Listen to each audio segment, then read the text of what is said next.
fia ya Yehova o ia o le papa o lo tato o lo tanga e fa'ava vaulava ia tato atu i ona luma male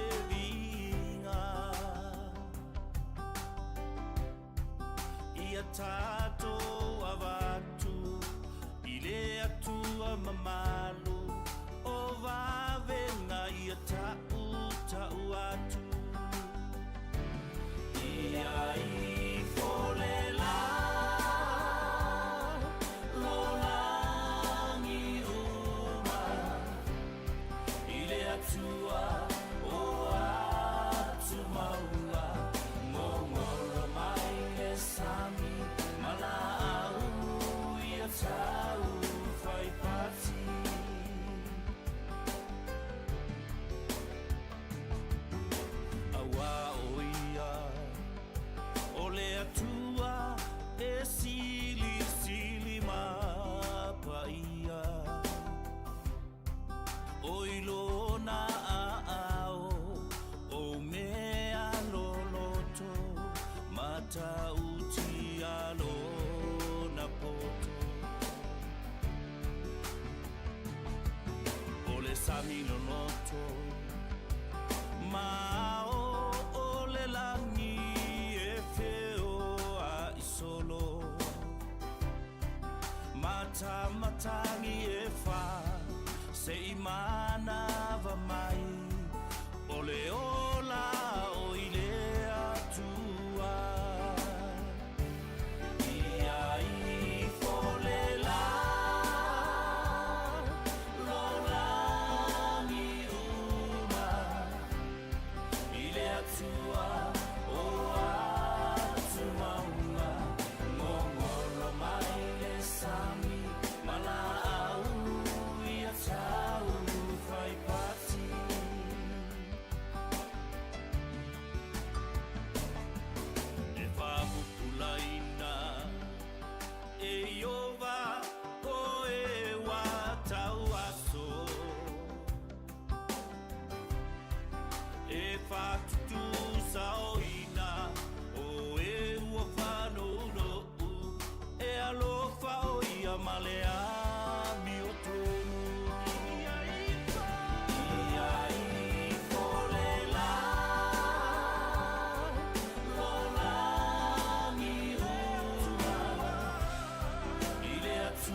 Hallelujah.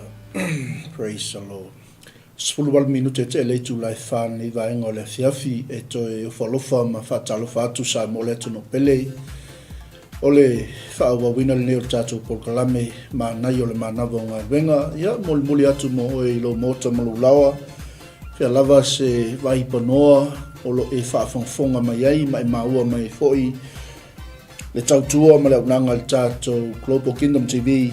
Ya malo le soifua manguia toi fatalofa atu toi fatulima atu lau polo kalame ya ole mission na tatu Global Kingdom TV I le nei vaenga o le fiafi, malo le ono sai, malo fo i le whatoitoi, malo fo i le useu i tute ma whaivo le nei vai aso, ia vi ia le lofa ma le anga lei o le tuo, le o tātou tini taunu mai fo i le whai unga, ia o tiute ma lava singa, sa whenga iaisi o tātou atunuu, I le nei fo i vaenga o le aso, ia mai se nisi o la tau le ua nga i atu I mauta malawa, nisi o tātou a inga lea fo I ua nga I atu I whale whainga luenga, ia malo le wha malo rosi, malo le ono sai, ia malo fo I whatoto I tute ma whaivo le nei aso, vi ia le atua le o tātou, au ria mai fo I le nei tūla, o le tūla le nei o tātou Manai o le Manava o ngalwenga, ia e moli te le atu le whaafitai ma le whaamalo, e le au fola o le au ngā lulue, na seu fo I whale mua I le tātou nanga mai le tai au ana le la, mai lava I au auna le tua o tina matama o le au whai ngā luenga fola le tala le lei. Ia malo le tauatai, malo le onosai, malo le oli le lii, ia o la le tuspaia, e leo se mea wha lea ngalo tau ti ngā I lea lii malona fina ngalo. Whatalo whatpo I tātou ainga, le tino ke wiso, le aingo le whatuatua, le aingo le tala le lei, I le neiva aingo le fiafi, le paia le au whainga luenga tofia le tua I au whalpenga, se oio le tala le lei, o loo mai moa ma whaafunga mai so se mota ma so se lawa, so se tuli mano le nei ke lope o loo whapenao na whaafonga mai ai, ia malo le ono sai, whaano no nui le li lau tau foi pito la au, ia wase manui o sa moa tai au, I le whenga iai, ia o tama whanau o nuu mainga o I kalisia, ia o le malo, ia wase manui o si o tatou watu no pele, malo whai o le whaiva, malo le masu I sui le nei aso, vi ia le atua, ia mai se o so se ala ata, ma so o se ala leo, o lo tautua mo o I le upo le tua, I lea taimi ma lea taimi, mo moli te le atu le wha malo, ia le tua, ia le fau tātou au lia mai le vaenga le fiafi, ia o lo mawalunga pea le anga le leio le tua si o tātou ainga, le vavai atu, ai mai se foi o le whaafonga mai, whaamanuia tele le tua si o tātou ainga, aone ngalo ia te oe lau like ma lau share, ia e mai se foi o lau whaasoa e ala I le upo le tua. Ia mai sau komeni, a mai sau whaasoa le upo le li. Tātou te whetu whai mo tātou whaalongolongo le upo le tua. Ia wāle tātou wholaunga, aone ngalo tāle tu lai limo tātou taulanga fiafi, tāpena ina e le sunga le whawhengainga ia fiu walesi, mole atu e fo I whamalo, malanga manuia. Ia, si o tātou tamā, maletina ia hana walesi, po le whaltua, malanga mai fo I Samoa no nisi o tuatungia, me se fo I o fuafuanga I tono o le kalesia, malo, ia I fo I le swingo le tau nei atunu, ma le whau peopea I fo I Aotearoa ia iai leanga le lei o le tua, ia te ulua, sunga le whawhengainga ma le whatua, ia me se fo I nisi o loo asiasi mai, whai malanga mai Samoa, whaamanuia tele le atua I lo iai fo I nei atunu. Ia o le whaamanatu masangi al tātou Paul Kalame tautua nā lo saunga le mū, whai lea te mafuta mai lau whalewhainga luenga, ia ai le leilo saunga le mū, whaatinoino au ngā luenga, mata alia lau ai o lau whaalongo, ina ia foi tātou I ainga o lo whaatali mai I le file mua le tua, mais foi tautua nā lo soifua maloloina, whai o ingu niau whala au, ia tautua nā le taimi e ingo e whala au I lea taimi ma lea taimi a wale tau singa o le soifua maloloina, mais foi ai le leilau tau sami, o au mea ai to angai ai lau la au, ia po o le whala au aina, ia wase whaasiri ngā malosi mo tātou, I o tātou tino, e whaamanatu atu foi, ia le ua tātou ia le fiafi, le angai atu foi mauta malawa, tautua nā le sawa whaatulanga ina o angai ia I whale, au foi ne I whaanati natia, ia ua le whaanati nati, ia e ona tupu mai aini whale lave, wa sawa tele lau ta vale, ia maua I le vaai le lei, ma e sila le lei lungo le ala, ia o angai atu I ainga le nei foi fiafi, se atu tātou whatalofa I lungo tātou Paul Kalame ni vaenga le fiafi tātou ainga mai mo mai lungo penga tawhailangi ia whawhelo I atua I le sunga whawhenga inga ia Paulo Mikaele o le whatamau tātou tautua ma le unanga tātou RCTV ma le tātou leitio I Samoa ma lo le soifua maua ma le langi ma lau sunga whawhenga inga masi fo I o le ofisa malu ma le pulenga ia vi ia le tua malo fo I le ono sa I le Galuega mesi fo ia o le whatotoa fo I tūte mawhaiva o logo whenga iai whaamanuia tele le tua I sio tātou ainga ia mai se fo o le au whai Galuega Galue lea taimi ma lea taimi a wale longo longo puia li ina o le mamalo sio tātou atunuu le fina ngalo lofo o tātou mtaisile langi te lof tele mo o le uso au auna so al whawhengainga ia Paulo Mikaele ma le whaktua whaftaile mafuta mai manuia foi tiute o lo totoi o le ne fiafi Shirley Leipen ma lo le soifua manuia ia manuia foi le whiangai ma Galuega le nivaenga o le fiafi whatalo whatu foi ia Jimmy Brown Williamu whaftaile mafuta mai ia vi ia le tua mai se nisi o le tātou ainga o le maua tulwa ai le ne fiafi ia iai leanga le leio le tua ilo mafuta mai ai leanga le leio le tua tusa o lau whaalongo I le upu o le li ne fiafi ia maua lunga se vi ingo le tua I mea uma tātou te whaia o le sa tātou iai le aso nafi I le tātou Manai o le Manava o Galuega e lau tua mea uma I le lofa o le whaawawina ni o le tātou sa vali ma le aso nafi ia e peon tātou iai le fuai upu na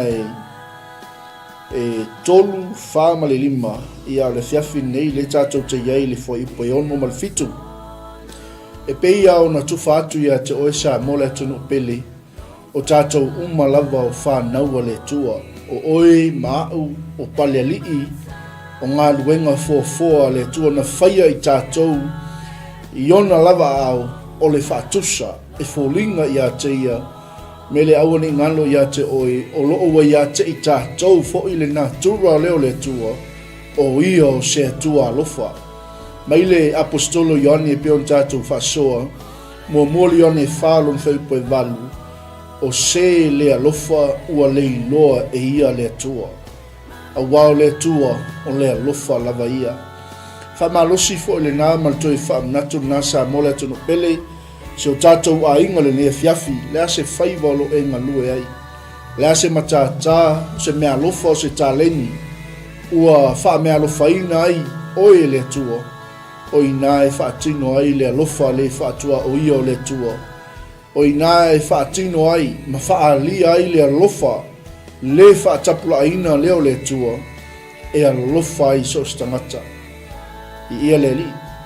Lea foi sa tātou whaasoa mo tātou tufa I le aso nafi o le whaamanatu foi lea ma le ao atu lea o le apostolo no ese I le kalesia I Korinito ma ia whaapea toa I Korinito a whai o te tautala I ngana tangata a toa maangelu a le aisa walofa wa vea au ma apa me mea ta lili po o se sume palo tangitangi vi ia le tua po le ale mawalunga o le whaongaina o lo tangata, le ale mawalunga o le mea lufa le tua o lo ia te oe, le ale te leo le whaunga le tua ia te oe, vi ia le li, le ale mawalunga o lo tūlanga, ai ale aisia lofa ia te I tātou, e whatusaina I tātou o sume palo tangitanga, e whatusaina I tātou o apa me mea ta lili, I ia leli.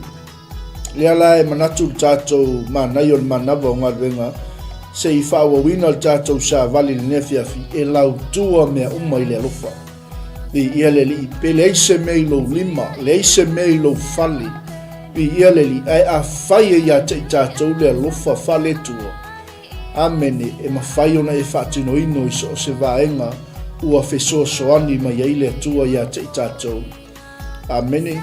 E ma whai no tātou whatino ina ua ia te I tātou e toa while mū mai le tua. Ina ua ia te I tātou le manuia ma le while mū mai le tua. I ia le me le aua ni ngalo ia te I tātou o le upu le ala apostolo na ia whaamnatu I le kalesia a fai fo'i o te perofeta ane e Korinito, a fai fo'i o te iloa mea lilo umalava, a fai fo'i o te tautala i le poto, a fai fo'i o ia te au le whaatua e ese ei maunga. Korinito ai ale ai so ualofa, ona lea o ngā lea ia te au, ona fai leo au ma sume palo tangitanga, ona fai leo au ma apa me mea ta lili. Le asa u whaafonga sa moe le upo le tua le fiafi. Amini, leo ia te i tātou, lea lofa, wha le tua, tātou te alo lofa ai. Amene, e ufi ai mea uma. I ia leli, e lau tua mea uma i lea lofa. E ufi mea uma i lea lofa. E o lava le susunuina o le tino na whaapea toi le apostolo i le kalesia. Korinito, pe ia te au le whaatuatua e ese i maunga e le aiso ua lofa e lea o ngā lava lea ia te au. Amene, pe o te whai atu fo'i e o te tufa ina au mea e whangai e mātitiwa pe tu ina atu long tino ina ia susunuina ai le aiso ua lofa e lea o ngā lava i ia te au. Aisea, ia lean tātou se e mai loa le aso nafi il tātou whaasoa le aso nafi leo whaawawina mai fo il nefiafi. Le mafuanga, whai maila i o le apostolo, Korinito, i le whaupo e whāma le whaupo e lima le sa tātou i le aso nafi. Le anga o le alofa e ono sae, e anga malu, e le losi le alofa, e le mita vale le alofa, e le whaafetaina, e le a mio matanga, e le sa ilia e ia na lava mea, e le whaaitaita ngō fie, e le whaitau leanga ua tuina mai e nisi, e le fia i le a mio leanga, ai fia i le wha maoni. Ameni. I ia le tua o le whaupula e ono ma le fitu leo tātou iai, o le alofa e lava tia mea uma, e leise mea ngata mai ai lona whaatuatua, ma lona wha moe, ma lona ono sa. Amen. Ia leli. Ia whawhila ia tufo i sunga to ina ia soalo, ia masi fo i sio tina le ia Elena mafuta mai fo nia fiafi, tina ia Sara la salo, whamanuia tele le tua sio tātou ainga, ia mai se foi nisi wale maua tulwa ai nefiaf kailanga leo le tua i lo mafuta mai ia lo pale mai foi lungo tato por kalame o le Manai o le Manava o ngā Galuega i ia le o le whaasoala na mo tato le fiafil nei o lea ua tuina mai e le apostolo le whaamanatu o le toi whafangu o se toe whaaulo la teli. Ameni. Le angai mawhaino tātou pepese o tātou o tangata o le tua. E mawhaino tātou moli mau o tātou o whaolaina. Suia o tātou o langa. Tātou te ola i le mana o le upo o le tua. Ai ale aiso o no sa. Whai maile o le apostolo. O le aise alofa. Le anga o le alofa e ono sa i le alofa. A le aiso tātou wanga malu, o le aise alofa, langa o le alofa, e anga malu, e le losi le alofa. Mi ia leli, ia le winga o le tala le apostolo Paulo i le kalesia, Korinito, o le alofa e le loto le anga, e le losi le alofa. Amene, le ise me ti ngā i fualo loto i le ise uso a tangata, pe a whaie ia te oe le alofa. E le mita vale le alofa. Ia le li. E wha masino lava oe tusa o lau whaafonga le upo le tua. E maise o lau whai tau le upo le tua. A whai o ia te tātou le mita vale mo tātou whapeifo tātou o whaolaina o tātou o whanau le tua o tātou e. Amene. Mo mo tangata e mita vale. Amene. Mita i me leise au ngā. Al tangata hale o Paulo ngai whamalosi mai antustusinga. A whai e isi mea tātou te mita tau lava o le sa tau. O lo tātou a lii o Jesu ke viso. Amene. A whai foi la ia te tātou le whamaualunga. Lona winga ele o ia te tātou le alofa. Ale fai mai tala tu spa ia. Ele fa feteina le alofa. Amene. Nisi o taimi a te a tomu le lotu wa fa maua lunga tangata. Amene. A fa maloloina tangata le mana o le tua wa fa maua lunga tangata. Ma le ai se vi inga o le tua. Amene. A o le taimi mauai mea ma tele mea ma sapaitali fa manuyanga mai le tua ona fa maua lunga le o tangata. Ai ngalo ai lena fo ina le manuia I totonu le ainga. Amene. E ia upu fo ia Samoa a. Awole maua loa ula futi. Awole maua loa le manuia ngalo lena au maia le manuia ia te tātou. O le alofa la ele fa feteina le alofa. Ele fa maua lunga. Ele fa vale a fo I tangata. Le tangata o lo iai le alofa o le tua. Ameni. Bi ieleli.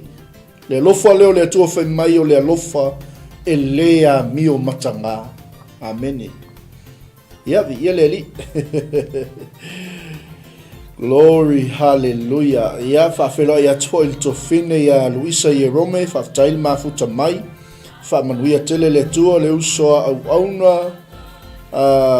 Shalom Tomasi ia le sunga ia Timothy ma tofine ia Shalom whawtail mafuta mai. Tinai a matau aina tilali toma whawtail mafuta mai ile nei fo I vaenga o le fiafi. Ia se ia tfoi tato whatalofa ile sunga ile whawhengainga ia tito loiva mafuta mai foi whawtai. Sunga whawhengainga ia nanai malfatua ia Florence whawtail mafuta mai ia whaamanuia tele le tua.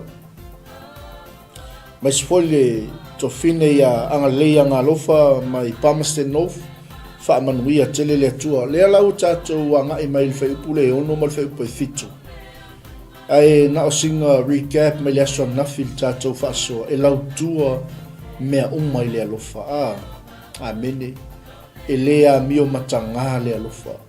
E le sa ilia e ia na lava mea. E le ita ngofi.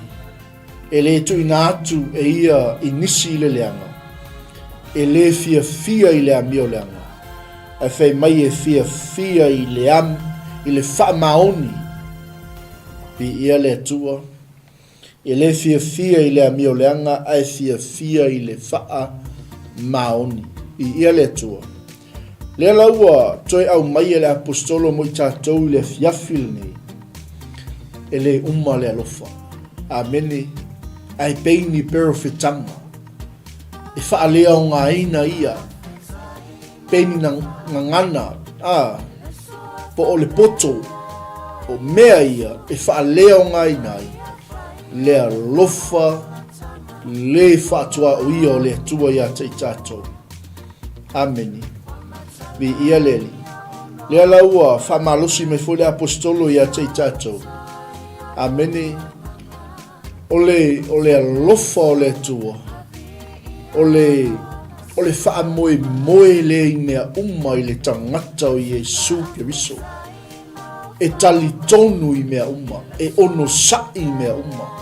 E le umma le alofa. Po le ale o ona ma le matuitui o mea leanga tangata e whai mai a te oi. E puna whanau le alofa o le tua I a te oi. E te alofa I tangata lea. E te waaia I tangata mio leanga I le waaia Keriso. E te waaia I tangata o loo whai mai mea leanga I a te oi le waai wha le atua. Ameni. Le ala whai meltala te malo korinito. O le mea le te tau waiona. O na tātou tali tonu I mea uma. Leanga o le alofa e wha moi mea uma mai le tua. E ono sa I mea uma. E le umma le alofa. Le alofa leo le tua. A le alofa leo le tua I no wapa u le lua I tangata. Amini. Alu ese le tua. Alu ese le mamalu o le tua. Alu ese le maftanga le tangata mai le tua. Ai whaftai le li. O lona alofa lea. Na ia toi saunia I le awala. E ala I le whaola tanga. I le liu tino tangata mai o lona lava lo pele o Yesu Keriso. E whai maala o le whaola tanga. To e maua i tātou le mamalu na vesea mai le amatanga. To e maua i tātou le atua na mawhanawhana le tātou mawhatanga. Ai mai se maua i tātou le mamalu o le atua na vesea. Amen. Bi ia le atua. Ia, whatalo whatu Hawaii.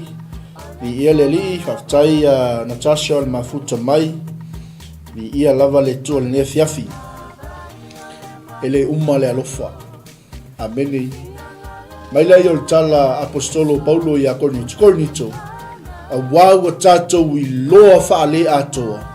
Ma tātou perfecta whaale atoa. Ameni. Ai whe meile o tala tamaloa. Ai awane i ngalo ia te o tau Kornito. E o mai.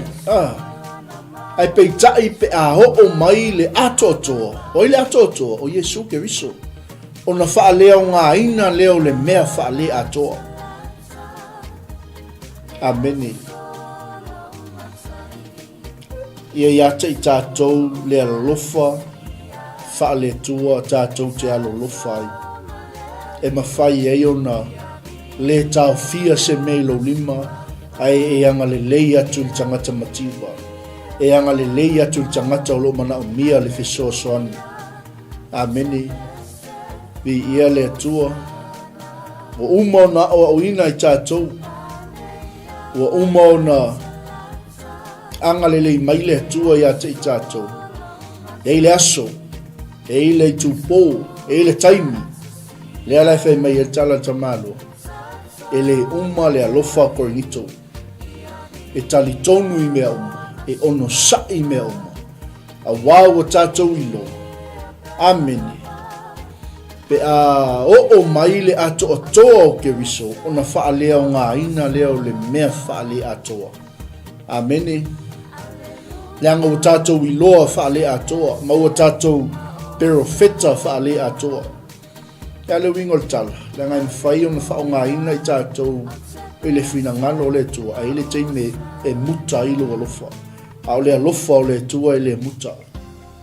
O le alofa o le tua e alofa i tangata matiwa, e alofa i tangata mauoa, e alofa i tangata manuia, e alofa i tangata taualoa, e alofa i tangata e le aise me maua. Ameni. E alofa i tangata amiotonu, e alofa i tangata angsala. Ameni. Ai a ho ona le taime a fio mai ai le atoto ona whaalea o ngā ina leo le mea whaalea ato. Ameni. Kale wingo tala la apostol. Mai leo tala al tamalo. O na po ia na o ititi ai. Na o tau tala i whata mai titi. Na o manatu natu i whata mai titi. Na o fili i whata mai titi. A leo wa, wo o intanga, na o tangata matua. O na o tiai leo mea tamaiti. Hallelujah. Ameni. Me voi lea e tioa e mua mai ale ono sa i le alofa. Ameni. A fai foi wa.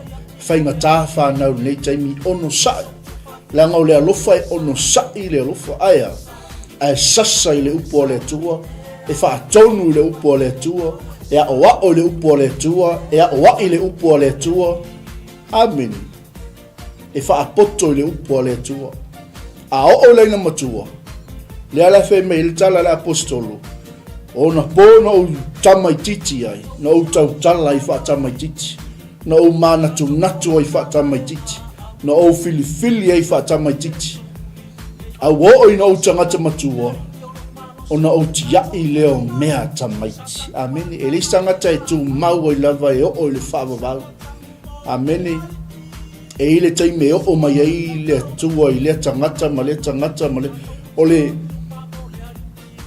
le taimi wa uma na fata oto i le tua mo le tangata ma le tangata ma le tangata me le maufa i le laulangi langa i le taimi wa o mai mea fata maiti na tātou manato i fata maiti no tātou tautala i fata maiti no tātou fili i fata maiti a ina wa tātou tangata mātutua on tātou lafua I lea matia I mea tamati. O ngā maofa leo laulang. O te whai atu o le whai whea au, la o le matua matau ti o le whai whea au. Aia, ua whao laina. O yeile nā tura leo le tua, o lo nā lofa le whatua o ia. E le muta ilo wa lofa. E le whailonga tangata ilo wa lofa. E wha ma ngalo I o I le tangata. Ameni, vi ia le tua. Mai leo tala tamalo. Koinito, au wau o tātou I loa wha le atoa.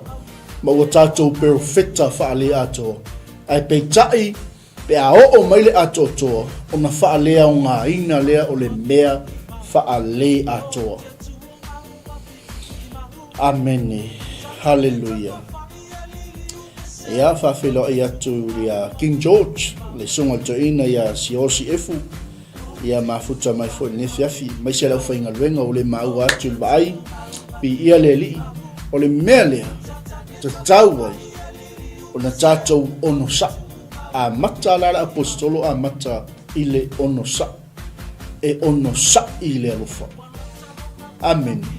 Ai foi seisio I lalo lau taitainga po lau whanau, po o seisio o I lalo lau taitainga, ono sa, leango le alofa I ono sa I le alofa. Ai ale taimi po umon fata oto I le tua mo le tangata, ma le tangata, ma le tangata. Amen. Pea o le taimi wa, tangata matua, ona tātou la fuai le, o mea tamiti. Amen. Mai leo tala tamalo, korinito, leanga wa o I loa. Amene, ona po nei tātou te vava ai ei whani nefu I whaata. A o ia ona po tātou te a, whisa ngai ai. Amene, tātou te I loa ai le whaale atoa. A o ia ona po tātou te I loa tino ai. Pei ona I loa tino o au. Amene. Te mauala le whai upuna e se fulma le tasianga I lalo. Pei mai, ona po na o I titi ai na o tautala I whaatama I titi, na o manatu natu whaatama I titi, na o filifili whaatama I titi, au o I na o tangata matua, o na o tiai leo mea tamaiti. Au wao na po nei, tātou te wawa ai ei whaane nefu whaata, a o ia ona po tātou te whesa ngai ai. O nei ona po te iloa ai whaale atoa. A o ia ona po te iloa tino ai. Pei ona iloa tino o au. A o le nei, o tū mau le whaatua tua, ma le wha moe moe, ma le alofa, o nā mea tolu, a le sili o nā mea o le alofa. Amene. E se le matango fio le upo le tua, ta pena maua o ina ai tātou. Amene. E le istangata e pepe ai pea, e le istangata e tama I titi ai pea, e le istangata e tu mau ai pea se mea tasi. Amene. Hallelujah. Le anga o iai tātou le poro kalame le tua. Hallelujah. Le alafai mai e le tala Paulo ina ufa manatu le kalesia. Korinito e ono sa I le alofa. Amene. E le losi le alofa. Hallelujah. Vi ia le ali. E le mita vale le alofa. E le whaafeteina le alofa. E le a mio matanga le alofa. Vi ia le ali. E le ita ngofie le alofa. E le fia I le a mio leanga. Ai fia I le a mio tonu. Le alofa lea e tali tonu I mea uma. E wha moe I mea uma. E ono sai ai I mea uma lava. Pe ti ngā ono sai. Pe o ona ono sai. Pe matui ono sai. Ameni. Vi ia le atua. Pe leanga ono sai. Ai sea. Leanga I le uma le alofa o le atua ia te I tātou. Amen. Ia la whawhian tātou le whaamangalo, ma le atua o le na whaamangalo ina I tātou mai a tātou wa mio leanga. Amen. Ia la whawhian tātou le alolofa, ma le atua o le na mua ia lofa mai a te tatou. Amen. Be ia le atua. Le anga le tala na le apostolo Ioane, mo Ioane whalon whai poe valu. O se le alofa ua le iloa ia le atua. A wao le atua o le alofa lava ia. Amen. Te oa lafe me tala le apostolo. A whai o te tau tala inga ngana tangata a toa maangelu. Ai le aisa ua lofa. Amen. Ona whatu saina le wau o le sume palo tangtang. Ona avea i le wau ma apa me mea ta alili. A whai o te perofeta ane. A whai o te iloa mea lilo uma. A whai o te tau tala i le poto. Amen. A whai o te whaamano lo mai. A whai o le whaatua tua o te ava ese ei maunga. Amen. Ai le ai so ua lofa. Ona lea o ngā lava lea i atia. Amen. Vi ia le atua. Vi ia le li. E o te tui nā atu lau tino ina ia sunuina. Ai le ai so ua lofa. Ona lea o ngā lava lea i atia. Amen. Hallelujah. Vi ia le li. Peila ona whaaso matu whatu iso tātou a inga ni vai ngole fia. E le ia stangata e tū mau i pei se mea e tasi. Amen. Vi ia le li. Pe tātou te perofeta ane, pe tātou te Amen. Pe tātou te le alto inga ngana, tātou te ngana. Vi ia le tua. E le isi e tū mau se me tasi. Amen. E lea mio matanga. Ai fia i le wha maoni. E tali tonu i mea uma. E wha moe i mea uma. Amen. Maila i o tala tamaro. A wau o tātou i loa wha le atoa. O tātou perofeta wha le atoa. Ai pe tai pe a ho o maile atoa toa. O na wha lea o ngā ina leo le mea wha le atoa. Amen. Ni ia le li. Ono sai lau whanau. Ono sai tangata o lo i lalo lau tai inga. Amen. Leanga iei le taimi o le atua. A le al tātou ti ute ma le tātou mtawhai oi. Amen. A o i le upua le atua. Amen. Wha sino i le upua le atua. Wha poto i le upua le atua. Wha tonu i le upua le atua. Amen. Pele o tala tamalo. Leanga o na pono o titi ai. Na o tau tala i wha tamai titi koronito. O na pono o ititi ai. Na o mana tu natu ai wha tamai titi. O na pono o ititi ai. Na o fili ai wha tamai titi. Ai peita. O ina o tangata matua. O na o tiai leo mea tamaiti. Amen. Vi ia le tua le ala fa umalo tatou manai o Manava o Galuega ni vai ngole fiafi. E lau tua mea uma i le alofa. Amen. Vi ia le li. Po le ale le tinga, le alo o le fiafia, le alo fa no i se mea. Amen. E a ngale lei mai lava le tua. Ngai fai mai ai. A wao na po nei tatou te va ai ai fa ni nefu fa ata. Amen. A o io na po tātou tea whisanga i ai. Amen. O le ale luka o le fōlaunga o lo iai tau ainga. E iai ale lau mali masele wa umana au mai e le atua. Amen. Ea, ina wa o mai le tangata matua le tangata. E le whaavavau o na whi nau o le anganga o le atua ma le tangata. Amen. A wao na po nei tātou tea, wa ai ai whani nefu, i le whaata, a o ia na po tātou tea, whisa ngai ai. Mai leo tala tamalo, o nei o na po foi, tātou te i loa i whaale atoa, a o ia o na po, o tātou i loa tino ai, e pei o na i loa tino ina o i tātou, o ai, o oi, o whaife au, lau fai ngā ruenga, lau fola o le tala le lei, o i lātou o e alolo whaatu i le atua. Me le leo tala tamalo, le tangata lava lea na ia, amu ia, I lato uma, e whaangalu lue le tua, mea uma mole le leio I lato o e alolofa atu I le tua. Ameni, mai leo tala tamalo. A ole nei, korenito, a ole nei. O tu mau le whaatua tua, ma le wha moi moi, ma le alofa, a o nā meto, a o le silio nā, mea uma, ole, a la ofa a, o le alofa lea. Amene, ia wha manuia mai le tua le fiafi, tātou a inga mai moa mai lunga o penga te whailangi, ia o le tātou manai nā o le manava o Galuega, e foi leanga le leio le tua, il fa wino tute ma faivo le fiafi. Fa filo ia toa I foi le au na le tua sunga fa fenga inga ia na nai ma le tua, Florence, ma futa ma le fiafi. Ia ma se nisi o tātou a inga, ele o mwhaion ko meni, ia o lo maua le vno e fa longlongo ma iai, fa fonga mai ko leupo le tua. Fa manuia tele le tua I o tātou a inga, tāle tula lima ia tu tātou taulanga fiafi.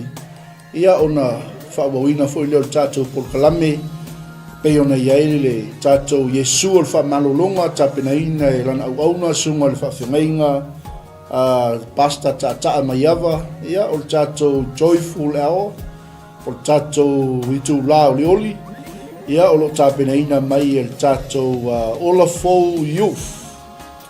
Ia e mai se foi nisi o tātou por kalame whatulanga ina, ai whaamanuia tele le tua ne weekend, e foi leanga leo le tua I so se whaiva, ma so se vala wina, e leanga leo le tua I ngā luenga whai o neva yaso, ai mai a tau nei o lau tau au auna, tau tua moe, whaamanuia tele le tua sa mo le tunu pele, e leanga leo le tua I mea uma. May God bless you all, in Jesus' name, amen, shalom. Shalom.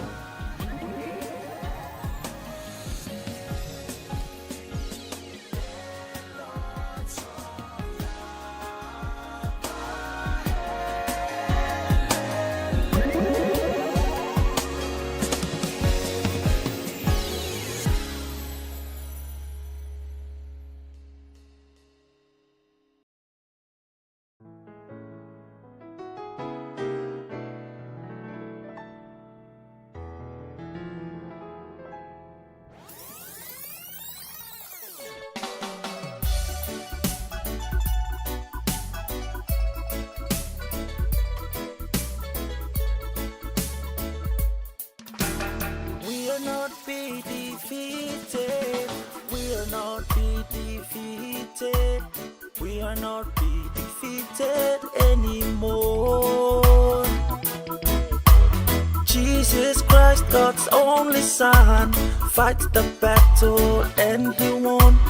We are not be defeated anymore. Come on, let's sing with me. We are not be defeated. We are not be defeated. We are not be defeated anymore. Because Jesus Christ, God's only Son, fights the battle and He won. We are not be defeated anymore. Okay, get ready. Let's sing weapons of the warfare. Weapons of the warfare are not, hallelujah, carnal, but they are mighty, mighty through God. When you fight using the sword of the Spirit, every stronghold must come down. Hallelujah. Ore tau olo tatu tau e ni.